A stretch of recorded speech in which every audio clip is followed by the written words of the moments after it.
Here on The Colour of Country Life, great to catch up with Stuart King. He's running for the seat of Mallee. How are you, Stuart? I'm good, thanks, Ricky. How are you this morning? All right, thank you. What possessed you to decide to put your hand up and be a candidate in a federal election? Oh, look, it's a culmination of a few things, I suppose. Just the happenings of the last couple of years, the way that the people have been treated, families have been divided, communities have been divided. And so, we need something different. We need to be able to keep people working and keep families together as well and keep communities going. So that's part of it. I'm also a local councillor, and I just see the inequities in funding and how much funding sort of gets swallowed up in the process, and that local government is unsustainable into the long term without a change in the funding model. So that's a couple of things, but there's a whole raft of reasons, and better representation for the people of Mallee in Parliament is probably the number one thing. Yeah, you mentioned a couple of things, could be a couple of things. It sounds like you're on board with her RateGate campaign, the state member for Mildura, about trying to get more federal funds for local councils.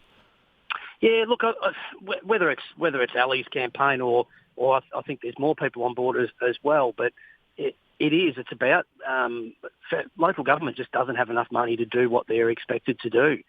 There's a whole lot of programs that sort of start at the local government level that are funded by federal or state government, and then the federal and state government funds get withdrawn, but local government's left to carry the can of some of those programs, and they just don't have the funds to do it, and the funding from year to year is often a bit random. So they can't sort of do any long-term planning for the future because they don't know what's coming in the following year. So we need a better system and a better method to be able to fund local government to do what they need to do. Now, why United Australia Party? That's the party you're running for. Why have you chosen to throw your lot in with them? Well, I guess I weighed up my options of running as an independent or other minor parties. I guess I landed with the United Australia Party because there's great backup support. Obviously, there's a big brand campaign that's being done in the background, so we're recognisable, and it's a tough gig as it is being a candidate, even for a party like the United Australia Party, let alone being an independent, for example. It takes a lot of time, it takes a lot of financial resource, so it was great to have that backup, and obviously there's the AEC compliance, all that sort of side of it. So I guess a party brings that sort of support that you wouldn't have otherwise. Now, you're up against Webster. She's in her first term in the seat of Mallee, representing the National Party. Even here on Flow, she's admitted she would have liked to see more money flow into Mallee than she's seen. And the National Party talks often about regional Australia. Today, they're talking about 450,000 regional jobs, the Prime Minister under a jobs plan. Are you confident that Mallee will get its fair share of those jobs? No. That's the short answer.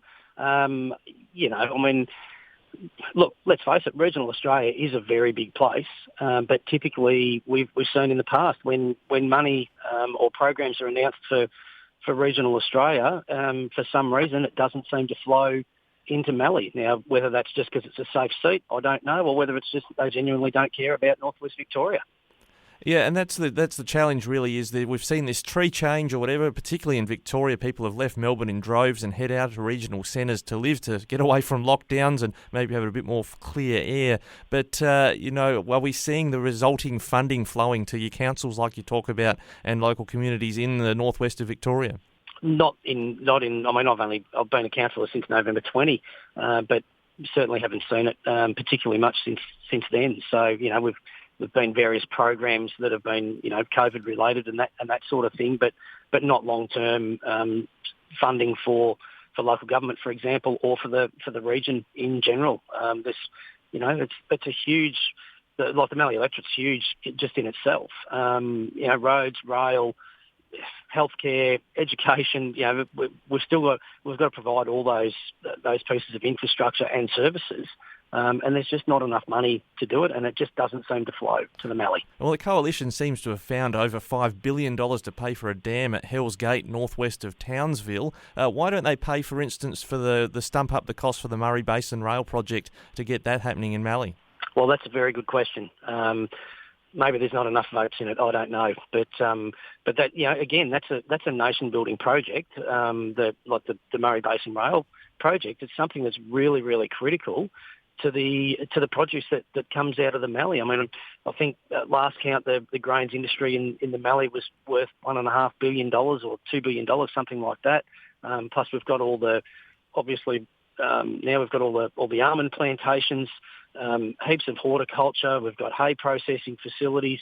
You know, there's so much comes out of the Mallee region, and it will be so much more efficient if we could put it onto rail. But you know, they're too busy playing football and hand passing between state and federal, and who's going to pay for this and who's going to pay for that, instead of just getting on and getting the jobs done.